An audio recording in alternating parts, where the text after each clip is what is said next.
Good morning students. चलिए आज हम लोग एक न्यू टॉपिक स्टार्ट करते हैं जिसका नेम है सर्कल। बहुत ही प्यारा, बहुत ही शानदार टॉपिक है। जेई के पॉइंट ऑफ व्यू से भी बहुत इंपॉर्टेंट है। जेई मेंस में एक क्वेश्चन और जेई एडवांस में एक क्वेश्चन फिक्स है, हमेशा पूछा जाता है और आगे पूछा जाता रहेगा। अगर हम बात करें इसकी सीक्वेंस की तो अकॉर्डिंग टू कोऑर्डिनेट ज्योमेट्री जो सर्कल चैप्टर है वो बेसिकली थर्ड टॉपिक होता है। इसके पहले आप पॉइंट के बारे में पढ़ चुके होते हैं, स्ट्रेट लाइन के बारे में पढ़ चुके होते हैं, पेयर ऑफ स्ट्रेट लाइन के बारे में पढ़ चुके होते हैं। उससे जब एक स्टेप आगे बढ़ते हैं तो ये चैप्टर आता है सर्कल, है ना। अगर हम बात करें इसकी फिगर की तो इसका फिगर जो होता है बेसिकली गोल टाइप का होता है। आप ये भी जानते हैं लाइन सीधी होती है, सर्कल गोल होता है ना। आप 9th-10th में जूनियर सेक्शन में भी सर्कल के बारे में पढ़े होते हैं कि जब हम किसी स्टोन को धागे में बांध करके उसे घुमा देते हैं, रोटेट कराते हैं, तो उसके थ्रू जो पाथ जनरेट होता है उसी को हम लोग सर्कल बोलते हैं। फिर आप उसके एरिया के बारे में जानते हैं, पेरीमीटर के बारे में जानते हैं, ये सब आप पहले से जानते हैं। डायमीटर और रेडियस का जो रिलेशन होता है ये आप जानते हैं। चलिए मेरे साथ साथ लिखिएगा इसको। ऐसे हम लोग यहाँ डिफाइन करते हैं 11th क्लास में कि circle is the locus of A point. Circle is the locus of a point, locus distance from fixed point. Circle is the locus of a point which moves as that its distance from fixed point is always constant. Is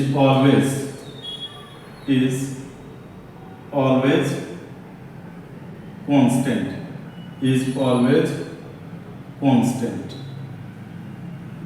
इस बात को हम लोग ऐसे समझते हैं कि मान लेते हैं कि ये जो है हमारा कोई सर्कल दिया है, ये इसका सेंटर है ना। ये इसका सेंटर है, मान लेते हैं इसका कोऑर्डिनेट है अल्फा कोमा बीटा।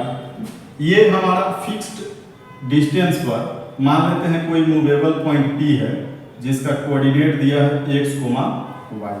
ये सर्कल है, इसका सेंटर C है जिसका कोऑर्डिनेट है अल्फा कोमा बीटा, और फिक्स डिस्टेंस पर एक मूवेबल पॉइंट P है जिसका कोऑर्डिनेट है x, y।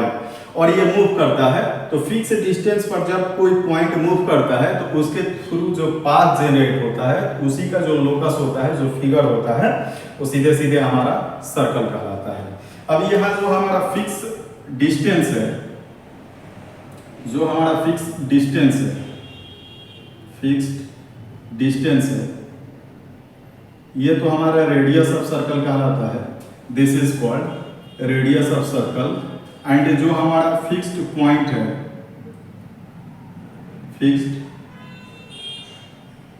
है, ये जो फिक्स्ड हमारा पॉइंट है ये हमारा सेंटर ऑफ सर्कल कहलाता है। This is called centre of circle. तो अगर कोई हमारा fixed point alpha comma beta है, r डिस्टेंस पर कोई पॉइंट मूव करता है तो उसके थ्रू पाथ जो जनरेट होता है उसको सर्कल बोलते हैं। फिक्स्ड डिस्टेंस जो है ये हमारा रेडियस ऑफ सर्कल कहलाता है। फिक्स्ड पॉइंट जो है सेंटर ऑफ सर्कल कहलाता है। अगर आपने इस फिगर में डिस्टेंस फार्मूला अप्लाई किया होता तो डिस्टेंस फार्मूला अप्लाई करने के बाद यहाँ देखो CP का जो डिस्टेंस है ये सीधे सीधे स्मॉल r के बराबर होगा, और अगर आपने बोथ साइड स्क्वायर किया होता तो CP का square is equal to small r के स्क्वायर के इक्वल होगा। CP क्या है? CP तो डिस्टेंस है between point P and C। तो इसमें आप क्या कीजिए, डिस्टेंस फार्मूला अप्लाई कीजिए। तो डिस्टेंस फार्मूला अप्लाई करेंगे तो ये होगा x माइनस अल्फा का whole square plus y minus beta का whole square is equal to small r का स्क्वायर लाइक दिस। तो यही जो हमारा इक्वेशन आता है ये इक्वेशन कहलाता है equation of circle in standard form, where alpha and beta is called, alpha and beta जो है ये सेंटर ऑफ सर्कल कहलाता है, अल्फा कोमा बीटा। और स्मॉल r जो है इसको बोलते हैं, this is called radius of circle. This is called radius of circle, radius of circle like this. ये इक्वेशन जो है स्टैंडर्ड फॉर्म में कहलाता है। This is the equation of circle in standard form, in standard form. तो जब हम किसी स्टोन को धागे में बांध करके फिक्स डिस्टेंस पर रोटेट कराते हैं तो उसके थ्रू जो पाथ जनरेट होता है उसी को सर्कल बोलते हैं। Alpha comma beta centre of circle कहलाता है एंड स्मॉल आर जो है रेडियस ऑफ सर्कल कहलाता है। और इस इक्वेशन को आप हमेशा याद रखिएगा, this is the equation of circle in standard form. Note कीजिएगा इसे, फिर आगे हम लोग देखेंगे। लिखिए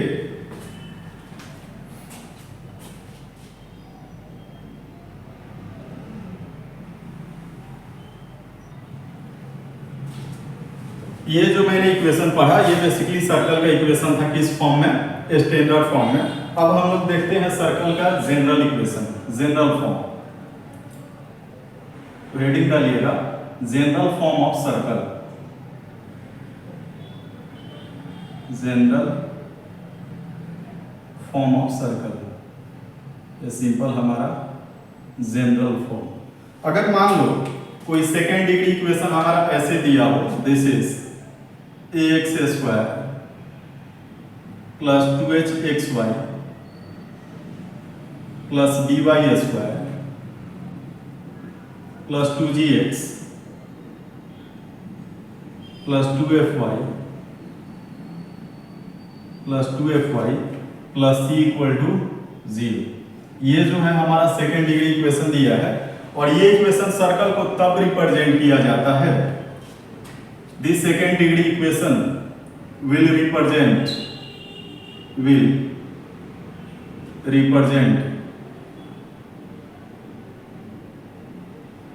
represent circle if and only if,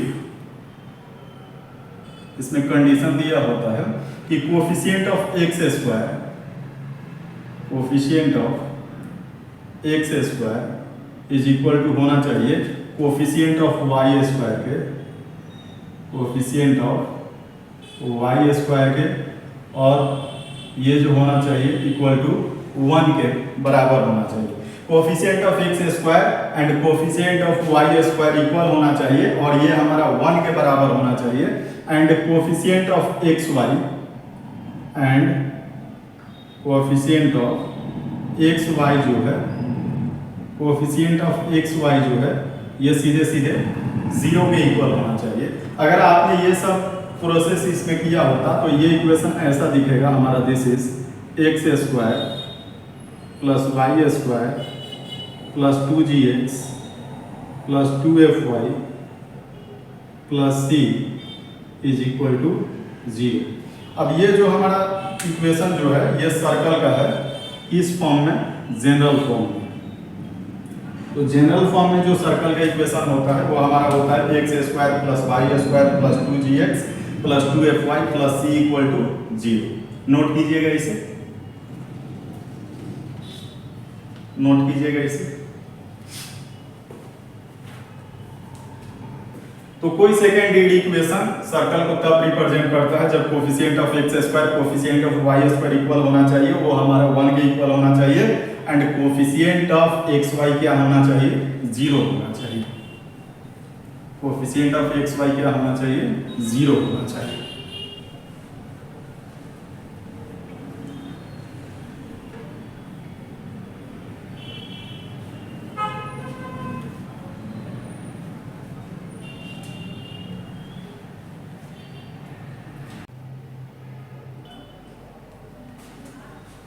अब हमारा जो सर्कल का इक्वेशन है जनरल फॉर्म में वो हमारा ये है कि this is x square plus y square plus 2gx plus 2fy plus c equal to 0।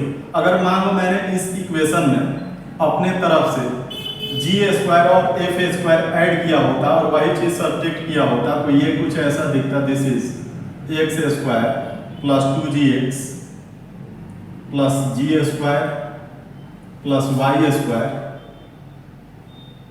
Plus 2fy plus f square, और माइनस में मैं करता यहाँ minus g square minus f square is equal to 0। अब इतना पार्ट मिलके बनता this is perfect square of x plus g का होल स्क्वायर। सेम इसी तरह से y में बनता, तो ये इक्वेशन बनेगा this is x plus g का whole square plus this is y plus f का whole square. This is equal to ये बनता g square plus f square minus c.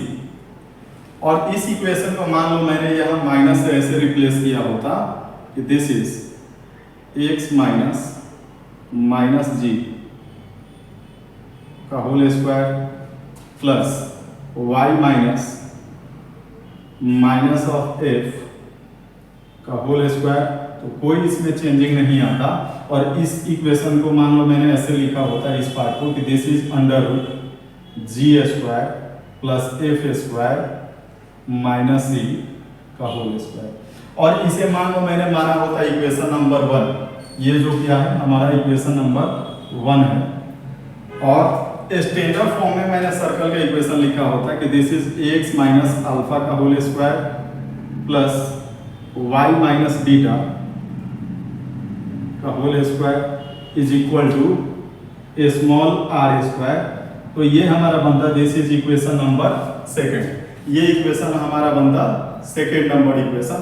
और दोनों इक्वेशन को अगर मान लो मैंने कंपेयर किया होता तो सेंटर ऑफ जो हमारा सर्कल आता है जनरल फॉर्म में c equal to alpha comma beta के प्लेस पर हमारा आएगा this is minus g comma minus f. और इसका रेडियस आएगा small r equal to under root g square plus f square minus c like this.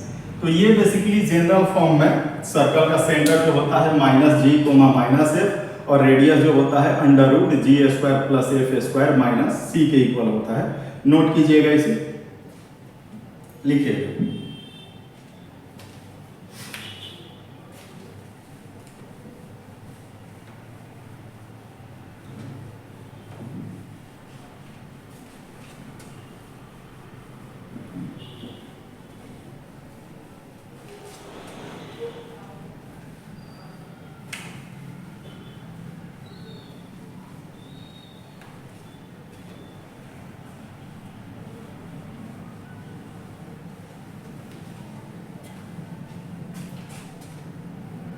अब ये जो हमारा रेडियस ऑफ सर्कल आया है r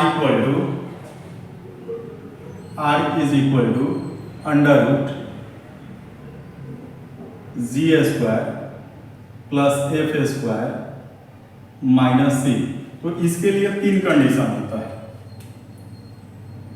इस वैल्यू के लिए रेडियस के लिए there are 3 condition. Condition number 1 ये अगर मान लीजिए if g square plus f square minus c इसका वैल्यू हमारा पॉजिटिव आ गया, g square plus f square minus c का वैल्यू अगर पॉजिटिव आ गया तो यहां से बनता है रियल सर्कल।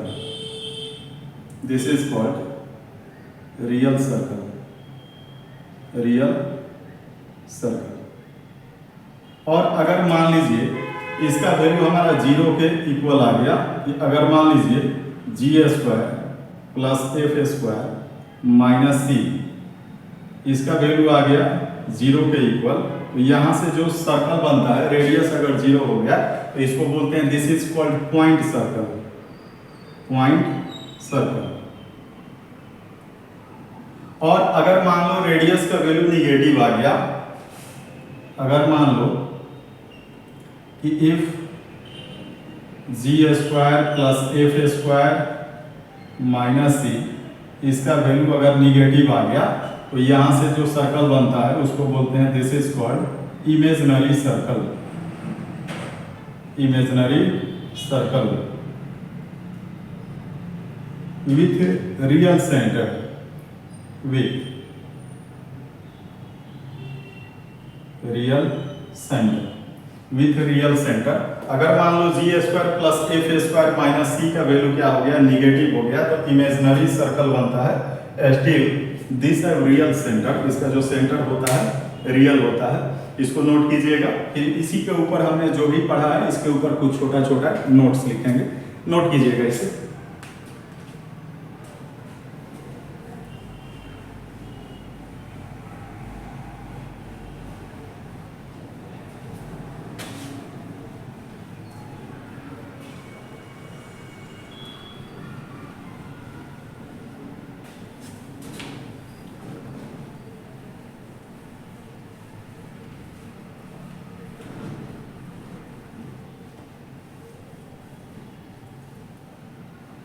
चलिए अब इसी के ऊपर कुछ छोटा छोटा हम लोग नोट्स देखेंगे, है ना।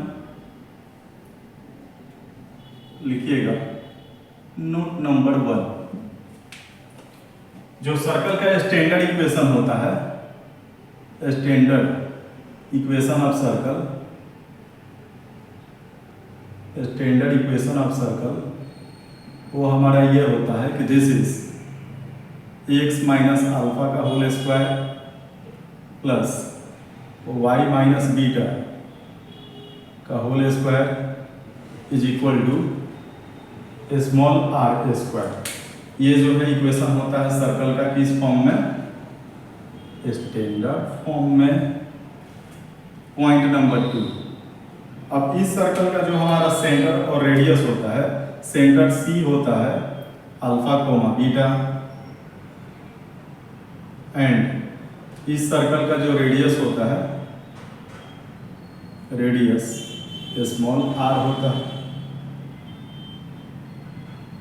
स्मॉल r लाइक दिस,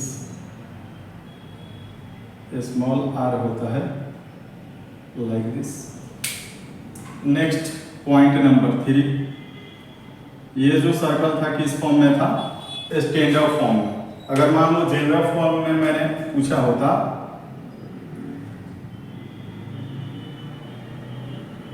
या आप बताइए जनरल फॉर्म या जनरल इक्वेशन ऑफ सर्कल, तो जनरल फॉर्म में सर्कल का इक्वेशन होता है this is x square plus y square plus 2gx plus 2fy plus 2fy plus c is equal to 0। ये जो सर्कल का इक्वेशन है ये जनरल फॉर्म होता है। अब इस सर्कल की हम रेडियस और सर्कल और सेंटर की बात करें, पॉइंट नंबर 4, तो इसका जो सेंटर है -g माइनस f होता है, और इस सर्कल का जो रेडियस होता है ये जो है रूट अंडर हमारा g square plus f square minus c के इक्वल होता है। पॉइंट नंबर 5,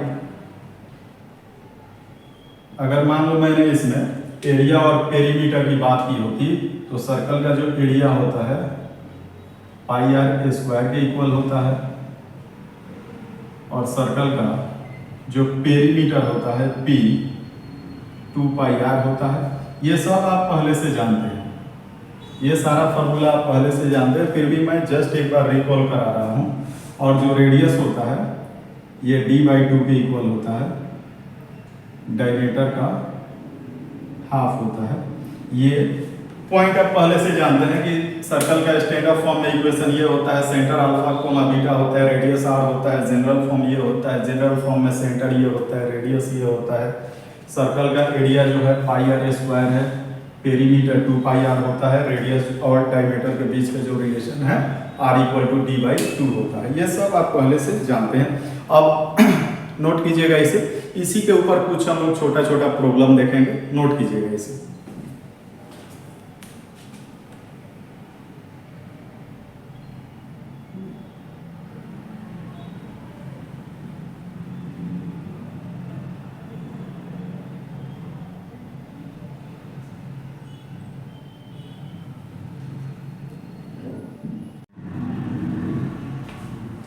चलिए अब इसी के ऊपर कुछ छोटा छोटा हम लोग प्रॉब्लम देख लेते हैं। जैसे प्रॉब्लम नंबर 1, एक नंबर क्वेश्चन हमारे पास ऐसे दिया होता कि find the equation of circle,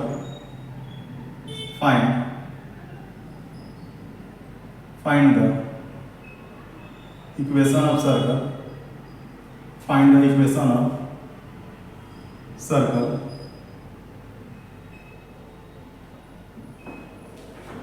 find the equation of circle whose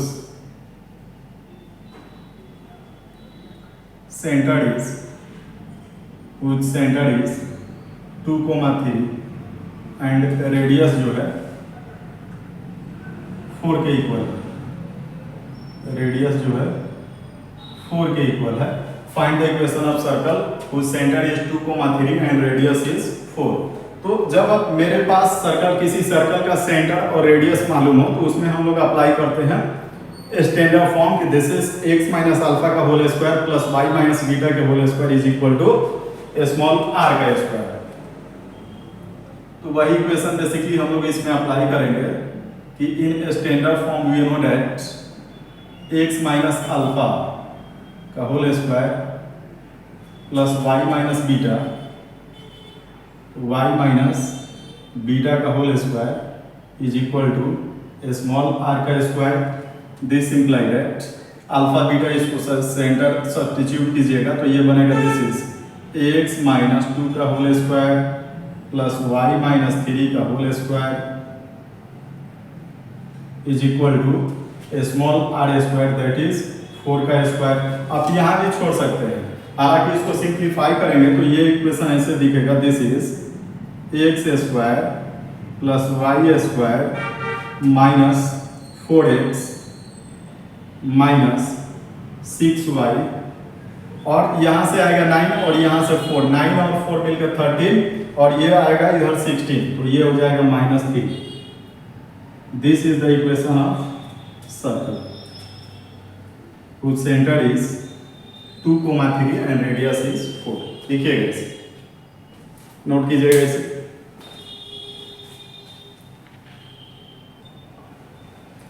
चलिए अब इसी से रिलेटेड हम लोग प्रॉब्लम नंबर 2 देखते हैं। कह रहा है कि find the equation of circle having lines this and this as its diameter and its area is 154 square unit. तो मैं इसमें क्या कर रहा हूँ, नीचे से एरिया मिटा रहा हूँ, जस्ट इसका जो एरिया जो है A equal to 154 square unit given that. अब देखो किसी सर्कल का इक्वेशन लिखने के लिए हमें क्या होना चाहिए, हमारे पास सर्कल का सेंटर होना चाहिए और रेडियस होना चाहिए। यहाँ जो गिवन डेट है वो बेसिकली क्या है, 2 लाइन दिया है और दोनों लाइन किसका है, डायमीटर का है।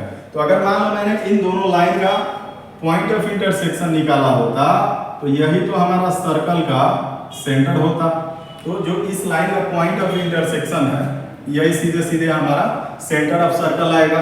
तो दोनों लाइन को हम बेसिकली सॉल्व करते हैं, तो इसको सॉल्व कीजिएगा तो ये ऐसा दिखेगा this is 2x minus 3y is equal to 5 and 3x minus 4y is equal to 7। और दोनों लाइन को अगर आपने सॉल्व किया तो यहाँ से आता है x equal to 1 and y equal to minus 1, x equal to 1 and y equal to minus 1। तो इसी का जो पॉइंट ऑफ इंटरसेक्शन है ये हमारा सेंटर ऑफ सर्कल कहलाता है। This is 1, minus 1। अब हमें सर्कल का तो सेंटर मिल गया, अब हमें चाहिए इस सर्कल का रेडियस। तो रेडियस के लिए क्या है, यहाँ गिवन डेट है कि सर्कल का जो एरिया है ये किसके इक्वल है, 154 square unit and we know that जो सर्कल का एरिया होता है ये पाई आर स्क्वायर के इक्वल होता है। This imply that pi r square equal to इसका वैल्यू दिया है 154 स्क्वायर यूनिट। तो यहाँ से जब आप सॉल्व करेंगे तो आर स्क्वायर इक्वल टू होगा 154 डिवाइडेड बाई पाई और पाई का वैल्यू होगा 22 इंटू 7 और इसको कैंसल आउट कीजिएगा तो ये कैंसल होगा 7 टाइम्स में। तो आर स्क्वायर इक्वल टू होगा 7 into 7 that is r equal to हमारा सीधे सीधे आया किसके इक्वल, 7 के इक्वल आया लाइक दिस।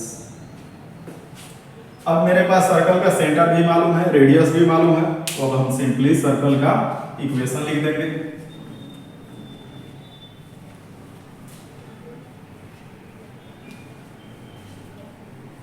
तो सर्कल का जो है हमारा इक्वेशन आएगा वो बेसिकली ऐसा आएगा, this is equation of circle x minus 1 का होल स्क्वायर और माइनस माइनस इसमें प्लस होगा तो y प्लस 1 का whole square is equal to R square और r का वैल्यू है 7 का स्क्वायर लाइक दिस। और इसको आप सिंप्लीफाई कीजिएगा तो और कुछ और दिखेगा ऐसा like this, this is x square plus y square minus 2x plus 2y, यहाँ से भी 1 आएगा यहाँ से भी 1 आएगा 2, यहाँ से 49 आएगा, इसको इधर लाइएगा तो ये 47 के इक्वल दिखेगा लाइक दिस। हालांकि आप यहाँ भी छोड़ सकते हैं तब भी सही है, कोई ऐसा इशू नहीं है। तो ये आपका सीधे सीधे आंसर आ गया, नोट कीजिएगा इसे।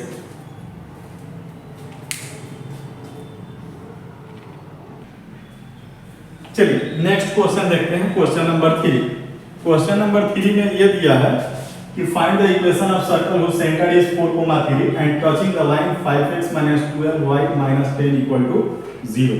आप एक सर्कल का इक्वेशन लिखिए जो इस लाइन को टच कर रहा है और जिसका सेंटर जो है 4,3 है लाइक दिस। तो हम क्या करते हैं, सबसे पहले फिगर बनाते हैं। अगर आपने सही ढंग से सर्कल में फिगर जनरेट कर लिया ना तो 50-60% क्वेश्चन सॉल्व हो जाना या उसका जो प्रोबेबिलिटी है उतना क्लियर हो जाता है।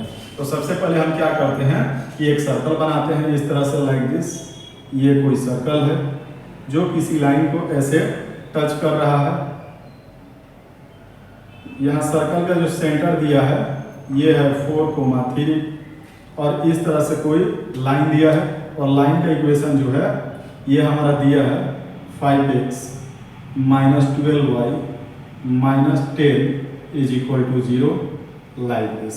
तो सर्कल का इक्वेशन लिखने के लिए हमें दो चीज की जरूरत पड़ती है, एक हमें सर्कल का सेंटर चाहिए, दूसरा हमें रेडियस चाहिए। तो यहाँ सर्कल का सेंटर तो ऑलरेडी गिवन है, इसमें कोई इशू नहीं है। अब हम क्या करते हैं रेडियस निकालने के लिए, कि मैंने एक स्ट्रेट लाइन में पढ़ाया था कि कोई पॉइंट दिया है 4,3, उसका परपेंडिकुलर डिस्टेंस निकालना किसी लाइन से। तो इस पॉइंट का अगर मान लो मैंने इस लाइन से परपेंडिकुलर डिस्टेंस निकाला होता, वही सीधे सीधे क्या कहलाएगा, रेडियस ऑफ सर्कल। तो हम क्या करते हैं, इस पॉइंट का इस लाइन से परपेंडिकुलर डिस्टेंस निकालते हैं और यही जो है हमारा सीधे सीधे रेडियस ऑफ सर्कल कहलाएगा। तो रेडियस ऑफ सर्कल जो होगा R = अब इस पॉइंट को इस लाइन में ठोक डालो तो ये होगा 5 × 4 that is 20 - 12 × 3 - 10 divided by √ x के कोफिशिएंट का स्क्वायर दैट इज 5 का स्क्वायर प्लस 12 का स्क्वायर लाइक दिस। ये ब्रैकेट बंद हो गया। यहाँ से R = आएगा दिस इज, यहाँ देखो 20 और ये माइनस 36 46 में से 20 माइनस होगा तो ये हो जाएगा -26 और 5 का स्क्वायर और 12 का स्क्वायर जो होता है ये सीधे सीधे 169 होगा और 169 रूट से बाहर आएगा तो ये 13 होगा और ये 13 से हमारा 26 भी उड़ेगा कितना टाइम्स में, 2 टाइम्स में। मोड है रेडियस नेगेटिव नहीं होता है पॉजिटिव होगा तो R = 2 आ गया। रेडियस जो है हमारा सीधे सीधे 2 के इक्वल आ गया। सेंटर भी मालूम है, रेडियस भी मालूम है, तो आप सिंपल सर्कल का इक्वेशन लिखेंगे दिस इज x - 4 का होल स्क्वायर प्लस y - 3 का होल स्क्वायर y - 3 का होल स्क्वायर और रेडियस कितना है 2 है तो 2 का स्क्वायर या 4 भी आप डायरेक्ट लिख सकते हैं। तो ये जो है हमारा क्या आया, सर्कल का इक्वेशन आ गया लाइक दिस। नोट कीजिएगा इसे, लिखिए।